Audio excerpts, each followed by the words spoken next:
Assalamualaikum warahmatullahi wabarakatuh. Kami dari kumpulan yang mendapat tajuk Murtad akan mempersembahkan karya agung kami dan memperincikan satu persatu apa yang kami persembahkan. Kami akan memperincikan secara berselang-seli, dimulai dengan saya Muhammad Hafiz bin Ismail, kemudian Abdul Qayyum bin Zulkifli, dan seterusnya Ahmad Uzai bin Rudi. Jadi saya akan mulakan. Yang pertama, perkataan ar-riddah, iaitu perkataan yang berasal daripada perkataan Arab, ar-riddah. Kemudian di dalam bahasa Melayu, kita seperti mana yang kita ketahui, iaitu perkataan murtad, dan perkataan di dalam bahasa Inggeris iaitu apostate. Ketiga-tiga makna ini membawa maksud yang sama, iaitu tindakan seseorang keluar daripada agama Islam.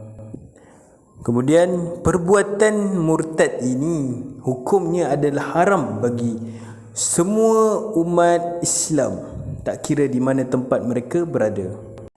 Kemudian seseorang dihukum keluar ataupun murtad jika dia seorang yang berakal. Pada ketika dia ingin melakukan perbuatan murtad ini, dia seorang yang berakal, kemudian dia baligh, kemudian dia tidak dipaksa oleh mana-mana orang pun. Kemudian kita lihat pada tindakan seseorang ketika mana keluar agama Islam. Yang pertama, kita lihat pada niat.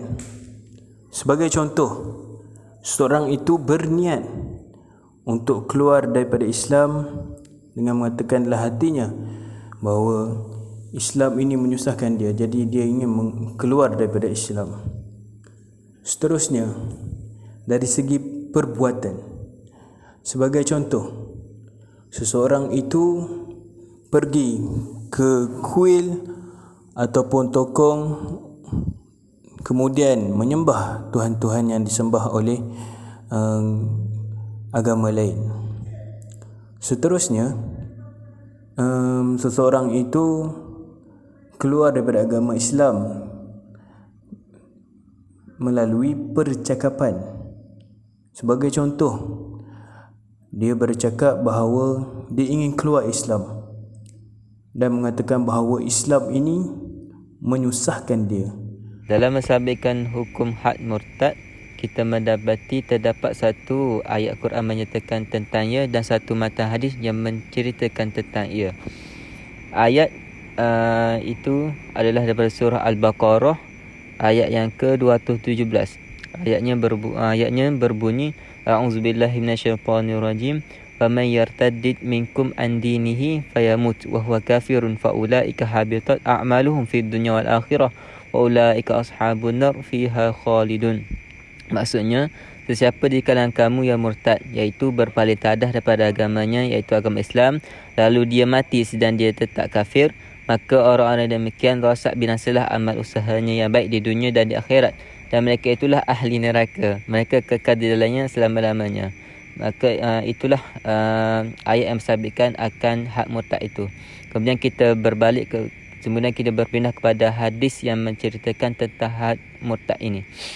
Hadisnya adalah riwayat Imam Bukhari, dan hadisnya berbunyi daripada Ibnu Abbas radhiyallahu anhu bahawa Rasulullah sallallahu alaihi wasallam bersabda, "Man baddala dinahu faqtuluh."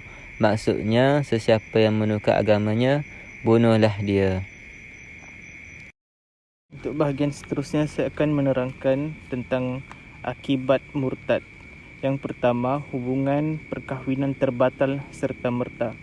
Yang mana hubungan perkahwinan bagi orang yang murtad akan terfasak setelah habis waktu iddah. Yang kedua ialah kehilangan hak perwalian. Jikalau seorang murtad itu mempunyai seorang anak, dia akan hilang hak untuk menjadi wali jika anaknya itu berkahwin. Yang ketiga, harta pusaka.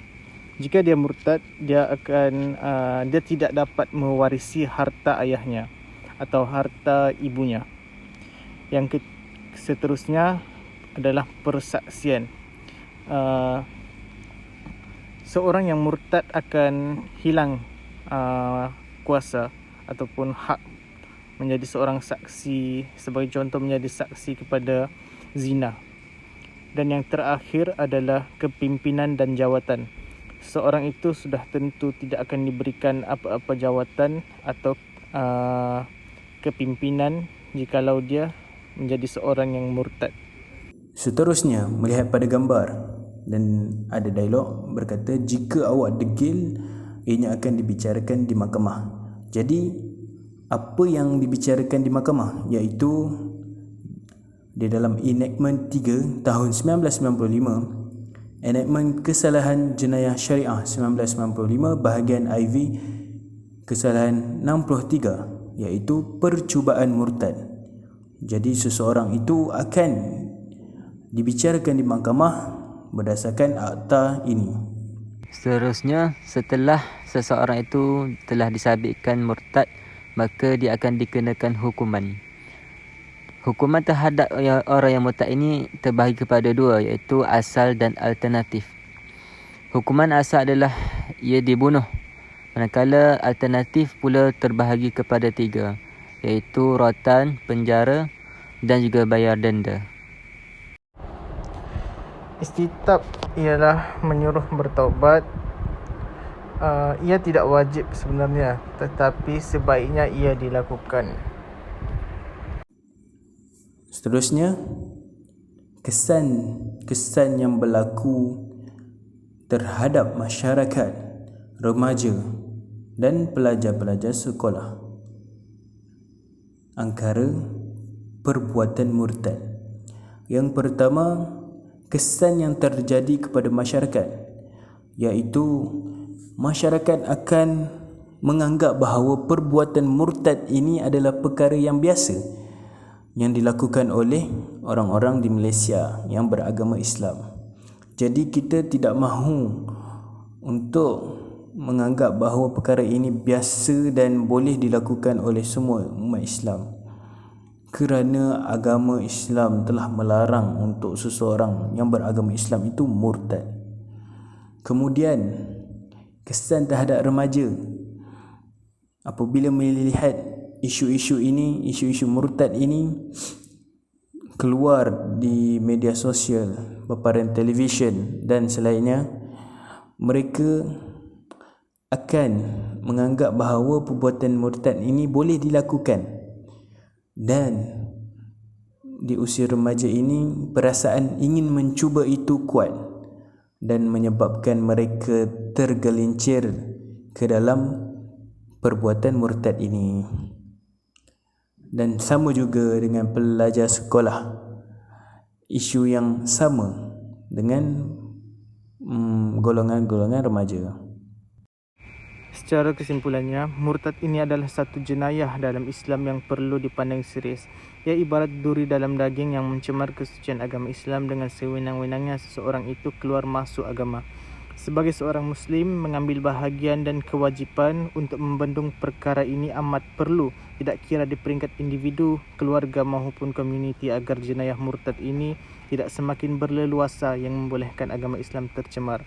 Sesungguhnya agama Islam adalah agama yang melengkapi keperluan seseorang individu Muslim dari setiap sisi dan sudut, baik dari sekecil perkara sehingga sebesar perkara. Al-Quran dan hadis menjadi panduan bagi seorang Muslim, ibadah yang menghubungkan seseorang dan penciptanya, serta perkara lain yang telah ada menjadi keistimewaan agama Islam berbanding yang lainnya. Sekian, terima kasih.